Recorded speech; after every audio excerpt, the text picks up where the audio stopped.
स्वागत है आपका इंडिया टीवी में। मैं हूं आपके साथ विवेक शांडिल्य। क्या नरेंद्र मोदी को हराना आसान है?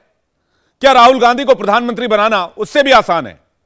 क्या मोदी को 100 सीटों पर रोकना मुमकिन है? मोदी को हराने और प्रधानमंत्री की कुर्सी से हटाने का फॉर्मूला नीतीश ने पटना में बैठे बैठे बना लिया। बिहार के मुख्यमंत्री नीतीश कुमार ने ऐसा सपना देखा है जिसे मोदी के सारे विरोधी रिवाइंड एंड प्ले करके बार बार देख रहे हैं। कुछ लोग ऐसे भी हैं जो इससे सुनते ही इसका मजाक उड़ा रहे हैं। नीतीश कुमार जैसे गंभीर सीरियस पॉलिटिशियन किसे प्रधानमंत्री बनाने के लिए सियासत के मैदान में आए हैं। वो सीधे सीधे कह रहे हैं कि राहुल को बता दीजिए, टाइम कम है, पीएम बनने का यह सिंगल फॉर्मूला है। यह सिंगल फॉर्मूला वाकई सीरियस फॉर्मूला है या पूरी तरह से हवा हवाई है? इसके पीछे का नंबर क्या है? सब कुछ देखते हैं इस रिपोर्ट में। नरेंद्र मोदी को 100 सीट तक रोक पाएंगे नीतीश कुमार? नीतीश कुमार ने राहुल गांधी के लिए क्या मैसेज भिजवाया है?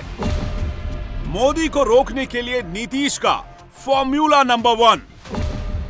एक तरफ नरेंद्र मोदी और दूसरी तरफ राहुल गांधी। फ्रीडम ऐप से सीखकर आपने सुअर का पालन शुरू किया है क्या? तो आप अपने सुअरों को 1 करोड़ फ्रीडम ऐप के जो ग्राहक हैं उन्हें बिना किसी खर्चे के आप उसे बेच सकते हैं। ममता बनर्जी, अरविंद केजरीवाल, नीतीश कुमार, तेलंगाना के केसीआर, तमिलनाडु के स्टालिन, कश्मीर से मुफ्ती और अब्दुल्ला और सबसे अहम यूपी के अखिलेश और मायावती। नाम सुनकर ही पॉलिटिकल एक्सपर्ट तक की जरूरत नहीं है। ना इतने नेता साथ आएंगे, ना नीतीश का फॉर्मूला फिट बैठेगा। अब आपको बताते हैं कि मोदी की पार्टी किस फॉर्मूले पर काम कर रही है। नीतीश के फॉर्मूले पर राहुल का कोई रिस्पांस नहीं आया, लेकिन मोदी की पार्टी ने सारे फॉर्मूले का तोड़ निकाल लिया। अभी से 2024 के लिए मोदी ने एक मास्टर फॉर्मूला बना लिया है। अगर लड़ाई आमने सामने की हो गई, मतलब लोकसभा की 543 सीटों पर एक तरफ मोदी के 543 उम्मीदवार, दूसरी तरफ संपूर्ण विपक्ष के 543 उम्मीदवार। अगर ऐसा हुआ तो मोदी की पार्टी क्या करेगी? बीजेपी ने सिचुएशन का रिहर्सल अभी से शुरू कर दिया है। बीजेपी के वॉर रूम में एक रिपोर्ट तैयार हुई है। एक तरफ मोदी की सेना, दूसरी तरफ सारे विपक्षी नेता। ऐसे में मोदी कैसे जीतेंगे? मोदी की पार्टी के लिए सबसे कमजोर कड़ी क्या है? मोदी की पार्टी का इंटरनल सर्वे बिहार के लिए क्या तस्वीर पेश करता है? बीजेपी ग्राउंड रियलिटी को मानकर चल रही है कि बिहार की 40 सीटों पर मुकाबला आमने सामने का ही होगा।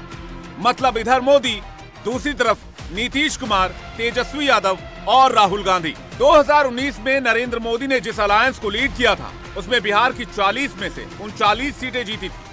नीतीश कुमार के एनडीए से अलग हो जाने और विपक्ष का महागठबंधन बन जाने के बाद भी मोदी की पार्टी को लगता है कि बिहार की 30 सीटों पर वो आसानी से जीत जाएगी। बीजेपी ने सीट टू सीट जो मार्किंग की है उसमें उसने 30 सीटों को इजी माना है। यानी 24 में यूनाइटेड अपोजिशन के सामने बीजेपी को बिहार की 10 सीटें मुश्किल लगती हैं। भगवा पार्टी को जिन 10 सीटों पर चैलेंज दिख रहा है वो सीटें हैं नवादा, वाल्मीकि नगर, वैशाली, झंझारपुर, सुपौल, गया, किशनगंज, कटिहार, पूर्णिया और मुंगेर। बिहार में मोदी के खिलाफ एक लोकल मोर्चा बन गया है, मगर मोर्चा की दूसरी परेशानी है, वहां यह झगड़ा चल रहा है कि anti Modi United opposition force का लीडर कौन होगा और फॉलोअर कौन होगा। सबसे ज्यादा बेचैनी मुख्यमंत्री नीतीश कुमार को हो रही है। तब जान लीजिए हम वेट कर रहे हैं खाली। अब आप लोग इतना जल्दी, हम इसीलिए हम वेट कर रहे हैं। नहीं तो बाकी और पार्टियां थी, बहुत सारी पार्टियां एकजुट होने के लिए तैयार बैठी हुई है। लेकिन अब आप सोचिए, हम तो चाहते हैं कि अधिक से अधिक लोग एकजुट हो जाए। ताजा पाए हुए हैं, ताकि के माध्यम से आपके पार्टी के नेतृत्व को हम अनुरोध करेंगे कि जल्दी से जल्दी फैसला करिए और हम लोग को बुला करके बात कर लीजिए कि कहां कहां और किनके किनके साथ एकजुट होकर के अगला चुनाव लड़ना है। ये जिस दिन फैसला कर दीजिएगा और उसी दिन हम सब लोग एकजुट हो जाएंगे, हम मिल करके लड़ेंगे, तब जान लीजिए आप अच्छी तरह से मुक्ति हो जाएगी। और अगर आप लोग ठीक से सोच करके चलिएगा, जो हम कह रहे हैं शुरू से, हम इंतजार कर रहे हैं। अगर मेरा सुझाव को अगर मान लीजिएगा, कहीं 100 के नीचे जाएंगे, जान लीजिए। और मेरा मसला नहीं मानिएगा तो क्या होगा आप जानिए, आप लोग जानिए, हम लोग। नीतीश कुमार जब ये बातें कह रहे थे तब पटना में सीपीआई माले की नेशनल कांग्रेस के मंच पर तेजस्वी यादव के साथ कांग्रेस के सीनियर लीडर सलमान खुर्शीद बैठे थे। बिहार के मुख्यमंत्री की बातों का मतलब क्या है, इसे आसान भाषा में समझाते हैं। नीतीश कुमार चाहते हैं कि कांग्रेस बिहार में जल्द अलायंस करे। अलायंस में कांग्रेस ज्यादा से ज्यादा सीटें रीजनल पार्टियों को दें, यानी बिहार में कांग्रेस खुद 3-4 सीटों पर ही लड़े और बिहार की करीब 36 सीटें जेडीयू, आरजेडी और सीपीआई माले को मिले। नीतीश कुमार बीजेपी को 303 सीटों में से 100 सीटों पर समेटने का फॉर्मूला सुझाते हैं, मगर बातों ही बातों में कांग्रेस को एक धमकी भी देते हैं कि अगर कांग्रेस ने देरी की या राहुल गांधी ने नीतीश कुमार की सलाह नहीं मानी तो बिहार के दूसरे दल यूपीए से अलग अलायंस बनाने को तैयार बैठे हैं। नीतीश कुमार ने जो बातें इशारों इशारों में कही, वही बात तेजस्वी यादव ने बिना लाग लपेट के कह दी। और हम शुरू से कहते रहे हैं कि मोदी की बात मत करो, मुद्दे की बात करो। तो हम सब लोगों को अपने अपने, हम लोग तो क्षेत्रीय दल हैं, रीजनल पार्टी है, लेकिन वही कांग्रेस पार्टी है, राष्ट्र पार्टी है, सब अपने अपने तरीके से लड़ रहे हैं। लेकिन अगर हम लोगों को भाजपा को हराना है, आरएसएस को हराना है, तो हम सभी लोगों को एक होकर के एक रोड मैप तैयार करना पड़ेगा, एक स्ट्रैटेजी तैयार करना पड़ेगा, तभी हम जाकर के जो है लड़ाई लड़ सकते हैं। ये हम लोग सब लोग तैयार हैं, और सब लोग जब तैयार हैं तो कांग्रेस पार्टी को निर्णय लेना है, और मुझे पूरा विश्वास है कि जल्द ही जो है निर्णय लिया जाएगा, और देश के लिए हम सब लोगों को एकजुट होने की जरूरत है। नीतीश और तेजस्वी की डिमांड पर कांग्रेस के सलमान खुर्शीद ने क्या कहा, यह आगे आपको बताते हैं। पहले ये देखते हैं कि नरेंद्र मोदी को इस तरह हराना क्या मुमकिन है। 2019 के इलेक्शन में नरेंद्र मोदी को 37% से कुछ ज्यादा वोट मिले थे। विपक्ष की सारी पार्टियों को सारे राज्यों में सारे निर्दलियों को मिला दें तो उन्हें 63% से कुछ कम वोट मिले थे। कांग्रेस के शशि थरूर ने इसी डेटा से एक दूसरा फॉर्मूला निकाला है। थरूर कहते हैं कि एंटी मोदी 63% वोट को एक जगह लाना होगा, तब जाकर 37% वोट वाले मोदी को हराना पॉसिबल होगा। क्या यूपी में अखिलेश, मायावती और राहुल एक हो सकते हैं? क्या दिल्ली में कांग्रेस और आम आदमी पार्टी हाथ मिला सकती है?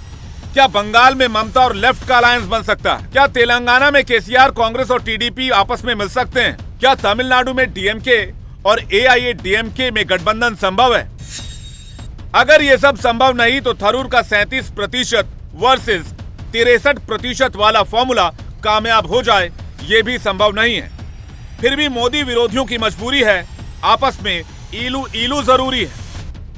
आपने बहुत इशारे में भी बात कही और स्पष्ट बात भी कही है। मैं सिर्फ एक बात कह सकता हूं कि जितनी मुझे समझ है अपनी पार्टी में, जो आप चाहते हैं वही वहां भी सब लोग चाहते हैं। लेकिन कभी कभी प्यार में एक समस्या होती है, प्यार में समस्या होती है, और तेजस्वी जी ये जानते हैं, प्यार में समस्या ये होती है कि पहले कौन कहेगा आई लव यू।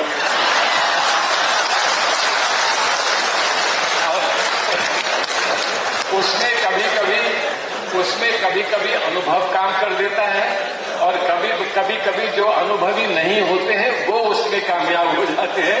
इसलिए ये अनुभवी बहुत सोचता है, और जो नए लोग होते हैं वो अपनी दिल की बात अपने मुंह पर ले आते हैं।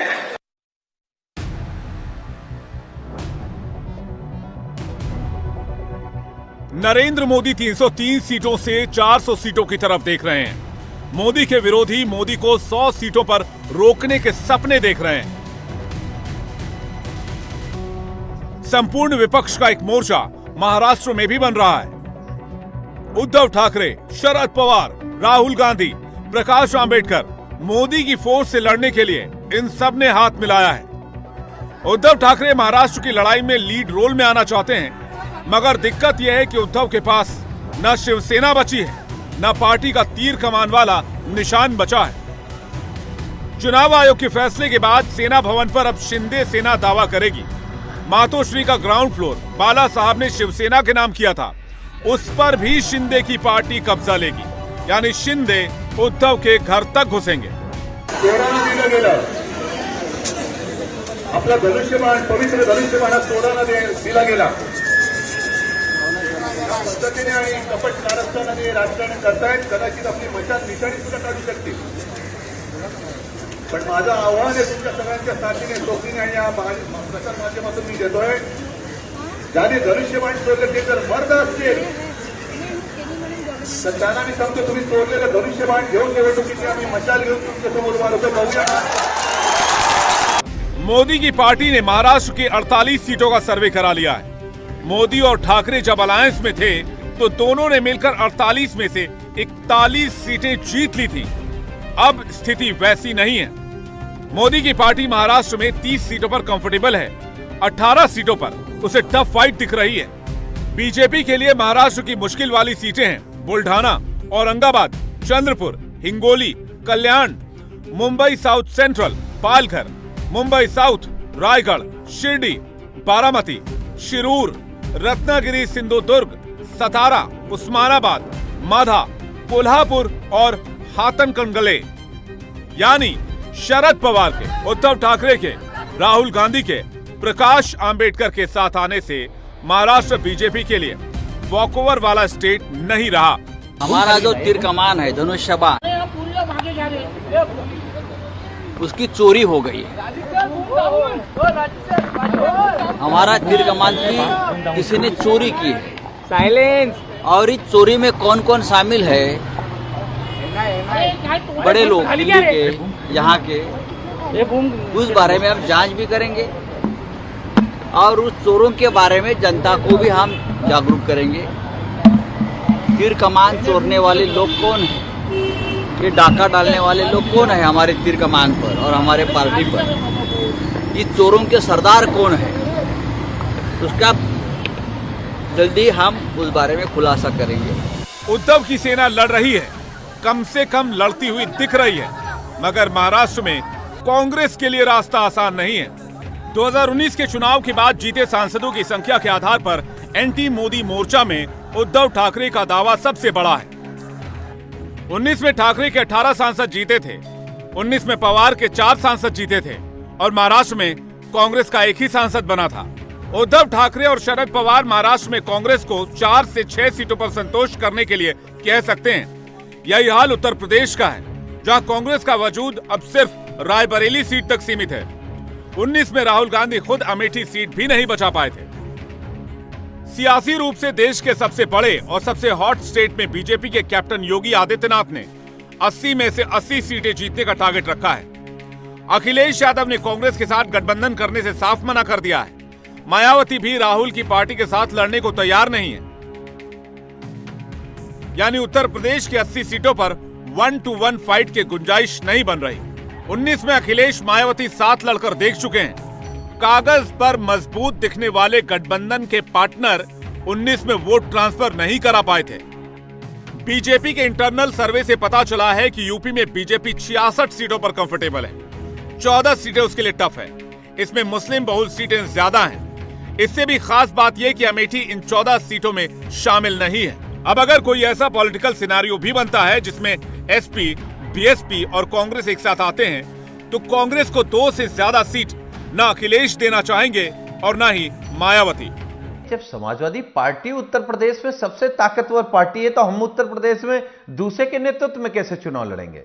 यही तो मैं कह रहा था कि देखिए, अगर देश में गठबंधन बनता तो फार्मूला निकलेगा कि कौन कहां किस तरीके से लड़ेगा, किन मुद्दों पर हमारी सहमति होगी। और हम तो हमेशा ये चाहेंगे कि इस देश को एक समाजवादी विचारधारा का प्रधानमंत्री मिले।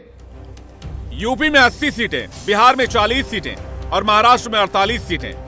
168 सीटों वाले 3 राज्यों में अगर कांग्रेस 10 सीटों पर ही लड़ेगी तो आगे कैसे बढ़ेगी? राहुल गांधी की भारत जोड़ो यात्रा के बाद कांग्रेस हाथ से हाथ जोड़ो अभियान चला रही है, लेकिन अभी तो कांग्रेस के साथी ही कांग्रेस का हाथ पकड़ने में अपनी शर्तें जोड़ रहे हैं। हिंदुस्तान की पॉलिटिकल हिस्ट्री कहती है भारत में आज तक कोई भी ऐसा प्रधानमंत्री नहीं बना जिसे 50% पॉपुलर वोट मिले हों। 1952 के पहले चुनाव में जब पंडित जवाहरलाल नेहरू कांग्रेस को लीड कर रहे थे तब कांग्रेस को 45% वोट मिले थे। 1957 के दूसरे चुनाव में भी जवाहरलाल नेहरू ही कांग्रेस के लीडर थे, तब कांग्रेस को 47.8% वोट हासिल हुए थे। 1965 के तीसरे चुनाव में कांग्रेस को 44.7% वोट हासिल हुए थे। 1984 में इंदिरा गांधी की हत्या के बाद हुए चुनाव में कांग्रेस को 49% वोट मिले थे, जो आज तक का रिकॉर्ड है। मोदी की पार्टी इंच इंच करके 50% की तरफ बढ़ रही है। हालांकि 50% तक पहुंचना मुश्किल ही नहीं बल्कि नामुमकिन लगता है। पॉलिटिक्स की रियल पिक्चर बीजेपी और कांग्रेस के वोट शेयर के कंपैरिजन में है। बीजेपी अगर 37% पर है तो कांग्रेस सिर्फ 19% पर। फ्रीडम ऐप से सीखकर आपने सुअर का पालन शुरू किया है क्या? तो आप अपने सुअरों को 1 करोड़ फ्रीडम ऐप के जो ग्राहक हैं उन्हें बिना किसी खर्चे के आप उसे बेच सकते हैं।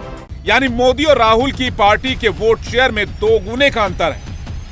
मैं अब जा रहा हूं आज क्षिप्रा मैया के तट पे खड़े रह के प्रधानमंत्री श्रीमान नरेंद्र मोदी जी के नेतृत्व में एक वैभवशाली, गौरवशाली, संपन्न, समृद्ध और शक्तिशाली भारत का निर्माण हो रहा है। लेकिन उसके साथ ही अपना मध्य प्रदेश भी किसी से कम नहीं है। हम भी तेजी से आगे बढ़ रहे हैं और मध्य प्रदेश दुनिया का अद्भुत प्रदेश बनेगा। राहुल गांधी 37% और 19% की खाई को 2024 में तो नहीं पाट पाएंगे। कांग्रेस के संभावित अलायंस पार्टनर इसे बहुत अच्छी तरह समझते हैं, इसलिए कांग्रेस पर अपनी शर्तें थोपते हैं। आज की पॉलिटिक्स में लव और हेट साथ साथ चल रहा है। जिनको नरेंद्र मोदी से हेट है, कांग्रेस उनके लिए इलू इलू बोलने को तैयार है। कांग्रेस राहुल गांधी के लिए एक्सेप्टेंस चाहती है, तो वहीं रीजनल पार्टियां अपने लिए ज्यादा से ज्यादा सीटें मांगती हैं। इंडिया टीवी हर वक्त हर जगह डाउनलोड करने के लिए सर्च करें India TV news Google play store या ऐप स्टोर पर।